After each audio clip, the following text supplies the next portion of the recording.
Sila mga taong tinaguriang spokesperson ng Pangulo at Pangalawang Pangulo.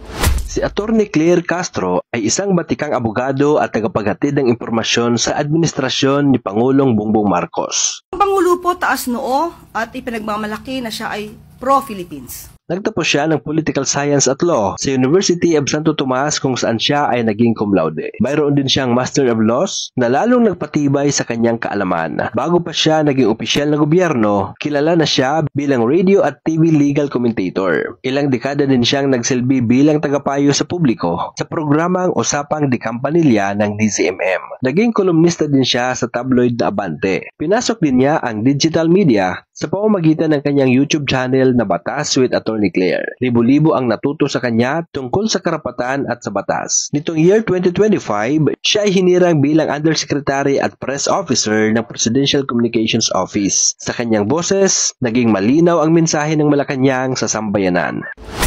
Si Attorney Ruth Castelo ay isang matatag at may prinsipyo na opisyal na gobyerno. I believe in the Vice President. I see myself in her kasi she never says die. Ako din never say die. Nagtapos siya ng abogasya sa University of the Philippines at pumasa ng bar taong 1994. Dati siyang naging City Attorney ng Marikina. Siya ay naging abogadong tagapagtanggol sa pribadong sektor bago pumasok sa serbisyo publiko. Taong 2018, siya hinirang na Undersecretary sa Department of Trade and Industry o DTI at pinangunahan niya ang mga programang pangproteksyon sa mga mamimili. Nakilala siya sa Price Watch at sa radyo bilang tagapagsalita para sa mga consumer. Nitong July 2025, siya ay itinalagang tagapagsalita ng Office of the Vice President. Sa kanyang panunungkulan, iginiit niyang hindi siya attack dog kundi tagapagdala ng impormasyon. Sa kabila ng kontrobersiya, pinili niyang maglingkod ng buong puso. Si Attorney Harry Roque ay isang kilalang personalidad sa larangan ng batas at karapatang pagtao.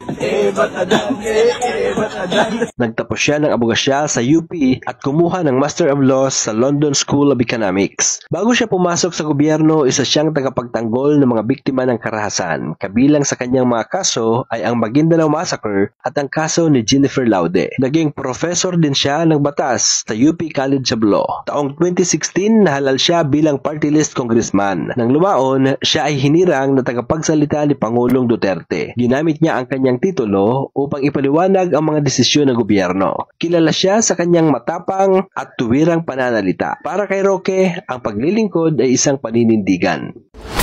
Si Attorney Salvador Panelo ay isang veteranong abogado na may malawak na karanasan sa paglilitis. Nagtapos siya ng abogasya sa UP at agad nagsimulang maglingkod bilang legal counsel.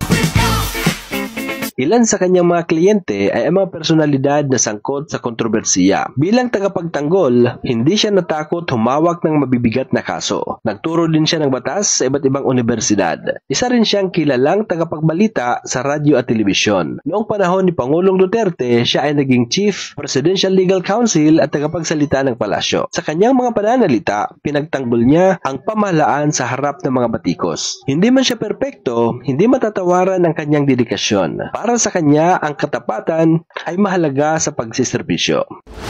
Bawat isa sa kanila ay may kani-kanilang tagumpay at kontribusyon sa bansa. Sila ay nagsilbing tulay ng impormasyon mula sa pamahalaan patungo sa taong bayan. Ang kanilang mga credential ay hindi basta nakamit. Ito ay pinaghirapan at pinanday ng panahon. Inspirasyon sila sa mga kabataan na nais pumasok sa pampublikong serbisyo. Sa harap ng mga hamon, nanindigan silang maglingkod ng may dangal.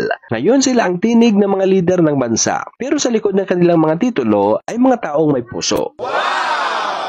So handa na ba kayo? Mag-donate ng inyong organs. Ngayon kilala na natin kung sino sila, sino sa kanila ang hinahangaan mo.